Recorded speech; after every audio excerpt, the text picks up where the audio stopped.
সুপ্রিয় দর্শক শ্রোতা, স্বাগতম আজকের বিশ্ব চ্যানেলে। আশা করছি আপনারা সবাই ভালো আছেন এবং সুস্থ আছেন। বন্ধুরা, আজকের আলোচনা শুরু করছি ইতিহাসের এক জ্বলন্ত অধ্যায় দিয়ে। ইসরায়েল ইরান দ্বন্দ্ব আজকের নয়, বহু দশক ধরে গড়ে ওঠা উত্তেজনার ফল। একদিকে ইরান, যারা দাবি করছে তাদের পারমাণবিক কর্মসূচি সম্পূর্ণ শান্তিপূর্ণ। অন্যদিকে ইসরায়েল, যারা বলছে ইরান আসলে গোপনে বোমা বানানোর পথেই হাঁটছে। বিষয়টি আরও জটিল হয়েছে বিগত কয়েকদিনে, কারণ আন্তর্জাতিক পারমাণবিক শক্তি সংস্থা IAEA এবং ইরান নতুন চুক্তিতে পৌঁছেছে। কিন্তু সেই চুক্তি নিয়েই আবার প্রশ্ন, ইরান কি সত্যি সহযোগিতা করছে নাকি সময় নিচ্ছে গোপনে এগোনোর জন্য? অন্যদিকে ইসরায়েল সরাসরি হুমকি দিচ্ছে, যদি ইরান এনরিচমেন্ট বন্ধ না করে তবে সামরিক হামলা চালানো হবে। আমেরিকা আর ইউরোপও চাপে রেখেছে। তবে একটা প্রশ্ন উঠেছে, যখন ইসরায়েলের নিজস্ব গোপন পারমাণবিক স্থাপনা বহু দশক ধরে কাজ করছে, তখন কেন শুধু ইরানকে টার্গেট করা হচ্ছে? এই সব কিছুর বিশ্লেষণ থাকবে আজকের এই ভিডিওতে, তাই ভিডিওর শুরু থেকে শেষ পর্যন্ত আমাদের সাথেই থাকবেন। ভিডিওর মূল পর্ব শুরু করার পূর্বে আপনাদের কাছে অনুরোধ থাকবে, আপনারা অবশ্যই আমাদের চ্যানেলটি সাবস্ক্রাইব করবেন এবং সেই সাথে সাথে অল বেল আইকন নোটিফিকেশনটি অন করবেন এবং আমাদের ভিডিও অবশ্যই লাইক ও শেয়ার করে আমাদের সাথেই থাকবেন। গত সপ্তাহে IAEA প্রধান রাফায়েল গ্রোসি তেহরান সফর করেছেন এবং এর ফলে একটি নতুন কারিগরি সহযোগিতা চুক্তি হয়েছে, যে চুক্তিটি সম্পন্ন করা হয়েছে মিশরের কায়রোতে। স্ক্রিনে এই মুহূর্তে আপনারা যে ছবিটি দেখছেন, এই ছবিটাই হচ্ছে সেই চুক্তি সময়কার ছবি, যেখানে উপস্থিত রয়েছেন IAEA এর প্রধান রাফায়েল গ্রোসি, ইরানের পররাষ্ট্রমন্ত্রী আরাকচি এবং ইজিপ্টের পররাষ্ট্রমন্ত্রী। এই চুক্তির আওতায় আন্তর্জাতিক পরিদর্শকরা আবার ইরানের প্রধান পারমাণবিক স্থাপনাগুলো যেমন নাতানজ এবং ফোর্দোতে প্রবেশ করতে পারবে। IAEA বলছে ইরানকে পূর্ণ স্বচ্ছতা দেখাতে হবে, কিন্তু ইরান এবার শর্ত জুড়ে দিয়েছে, যদি কোনো নতুন হামলা, কঠোর নিষেধাজ্ঞা বা গুপ্তচর বৃত্তি হয় তাহলে এই চুক্তি বাতিল হয়ে যাবে। এদিকে ইউরোপের 3 শক্তিধর দেশ ব্রিটেন, ফ্রান্স আর জার্মানি, যাদেরকে আমরা E3 হিসেবে জানি, তারা হুঁশিয়ারি দিয়েছে। তারা বলছে যদি ইরান এনরিচড ইউরেনিয়াম নিয়ে গোপন খেলা চালায় তাহলে স্ন্যাপব্যাক অ্যাকশনস বা কঠোর নিষেধাজ্ঞা ফিরিয়ে আনা হবে।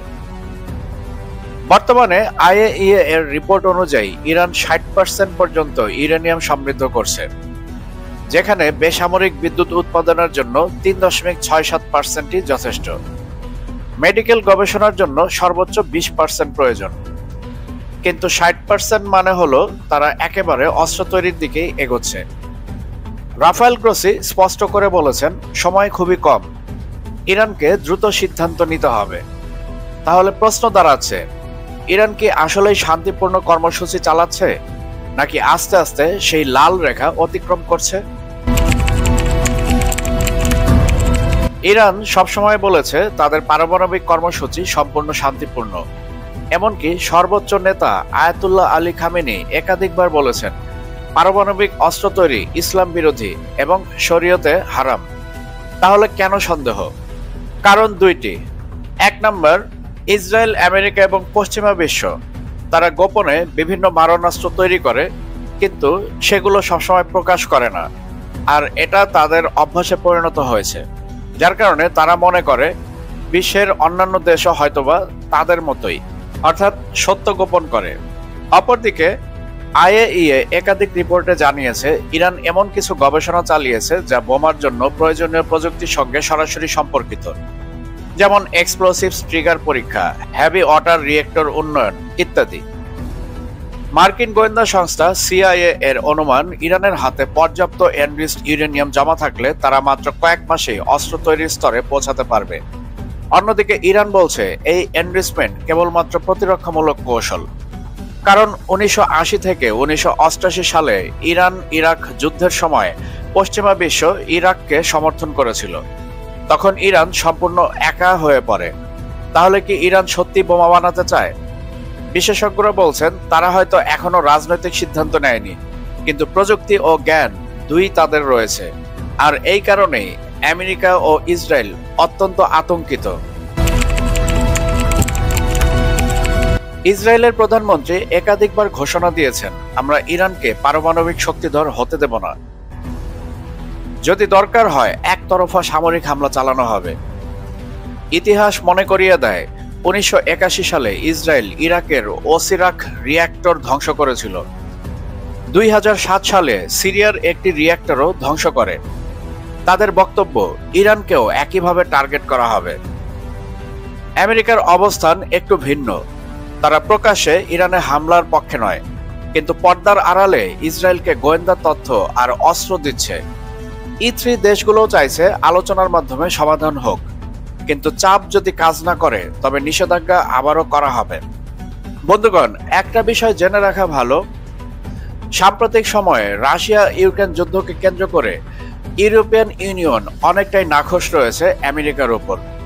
বর্তমানে তারা চাইছে এবং চেষ্টা করছে আমেরিকার বলয় থেকে বের হয়ে আসতে এবং নিজেদের পায়ে দাঁড়াতে। বিশেষজ্ঞরা বলছেন, ইরানের উপর চাইলেও এখন আর আমেরিকা এবং ইসরায়েল জোরপূর্বক হামলা চালাতে পারবে না, কারণ এর পূর্বে আমেরিকা এবং ইসরায়েলের প্রতি পশ্চিমা বিশ্বের সমর্থন ছিল, কিন্তু এই মুহূর্তে পশ্চিমা বিশ্ব নতুন কোনো যুদ্ধ চাচ্ছে না। এমন পরিস্থিতিতে মধ্যপ্রাচ্য যেন এক যুদ্ধক্ষেত্রে পরিণত হচ্ছে। একদিকে আলোচনা চলছে, অন্যদিকে সামরিক প্রস্তুতি। ইরানের এই পারমাণবিক কর্মসূচিকে কেন্দ্র করে মধ্যপ্রাচ্য যেন এক যুদ্ধক্ষেত্রে পরিণত হচ্ছে। একদিকে আলোচনা চলছে, অন্যদিকে সামরিক প্রস্তুতি, যেন শান্তির নামেই যুদ্ধের সুর বাজছে। এবার আসি একটি বড় প্রশ্নে। ইসরায়েল নিজেই তো বহু বছর ধরে গোপনে পারমাণবিক অস্ত্র তৈরি করছে, তাহলে তারা কিভাবে ইরানের দিকে আঙ্গুল তোলে? নেগেভ মরুভূমিতে অবস্থিত ডায়মন্ড নিউক্লিয়ার ফ্যাসিলিটি শুরু হয় 1958 সালে। অফিসিয়ালি তখন বলা হয়েছিল এটি একটি টেক্সটাইল ফ্যাক্টরি, যাকে বাংলায় বলা হয় গার্মেন্টস ফ্যাক্টরি, কিন্তু আসল সত্যি লুকানো হচ্ছিল। 1960-এর দশকে ফ্রান্স ও কিছু পশ্চিমা দেশ গোপনে ইসরায়েলকে প্রযুক্তি ও সরঞ্জাম দেয়। এভাবেই ডিমোনা আসলে একটি পারমাণবিক অস্ত্র গবেষণা কেন্দ্রে পরিণত হয়। বিশেষজ্ঞরা বলছেন, ইসরায়েলের হাতে বর্তমানে 110 থেকে 200 পর্যন্ত পারমাণবিক ওয়ারহেড রয়েছে, কিন্তু ইসরায়েল কখনোই আনুষ্ঠানিকভাবে স্বীকার করেনি। একটা বিষয় খেয়াল করে দেখুন, ইসরায়েল তাদের পারমাণবিক কর্মসূচি নিয়ে আনুষ্ঠানিকভাবে কোনো স্বীকারোক্তি দেয় না। ঠিক একইভাবে সৌদি আরব, তারা যে গোপনে ইসরায়েলকে সামরিক, রাজনৈতিক, আর্থিক এবং গোয়েন্দা তথ্যর দিক থেকেও সাহায্য করছে, তা কিন্তু সৌদি আরবও প্রকাশ্যে স্বীকার করে না। অর্থাৎ এই ক্ষেত্রে বলা যায় ইসরায়েল এবং সৌদি আরব মুখে বলে একটি, কিন্তু কাজ করে আরেকটি। যাই হোক, আমরা মূল প্রসঙ্গে ফিরে আসি। ইসরায়েল কখনোই আনুষ্ঠানিকভাবে স্বীকার করেনি যে তাদের কাছে পারমাণবিক ওয়ারহেড রয়েছে এবং তারা পারমাণবিক অস্ত্র নিয়ে গবেষণা করে। এই ক্ষেত্রে তারা নিউক্লিয়ার অ্যাম্বাইগিটি বা অস্পষ্ট নীতি বজায় রেখেছে। সাম্প্রতিক রিপোর্ট বলছে ডিমোনা স্থাপনাটি আধুনিকীকরণ করা হচ্ছে, কারণ ইসরায়েল ভয় পাচ্ছে যদি ইরান একদিন সত্যি বোমা তৈরি করে, তাহলে মধ্যপ্রাচ্যে ইসরায়েলের একক আধিপত্য ভেঙে যাবে। অর্থাৎ একদিকে ইসরায়েল নিজেই গোপনে অস্ত্র বানাচ্ছে, অন্যদিকে ইরানকে বোমা না বানাতে মারাত্মক চাপ দিচ্ছে। এটাই হলো দ্বিচারিতা, যা বর্তমান বিশ্বে সবচেয়ে বড় প্রশ্নের জন্ম দিয়েছে। বন্ধুরা, আজকের এই ভিডিওতে আমরা দেখলাম ইরান ও ইসরায়েলকে ঘিরে পারমাণবিক সংকট কতটা জটিল। ইরান বলছে তাদের উদ্দেশ্য শান্তিপূর্ণ, ইসরায়েল বলছে এটা এক ভয়ঙ্কর ষড়যন্ত্র। আমেরিকা ও ইউরোপ নিজেদের স্বার্থে চাপ দিচ্ছে, কিন্তু প্রকৃত প্রশ্ন হলো, মানবতা কি এই দ্বন্দ্বে টিকে থাকবে? একদিকে ইরানের নাতাঞ্জ ও ফোর্দো, অন্যদিকে ইসরায়েলের গোপন ডিমোনা। দুটি নামই ভবিষ্যতের ইতিহাস বদলে দিতে পারে। শান্তি যদি ব্যর্থ হয়, তাহলে নতুন এক যুদ্ধ হয়তো অনিবার্য হয়ে উঠবে, আর সেই যুদ্ধ শুধু মধ্যপ্রাচ্য নয়, পুরো বিশ্বকেই ভয়াবহ বিপদের দিকে ঠেলে দিতে পারে।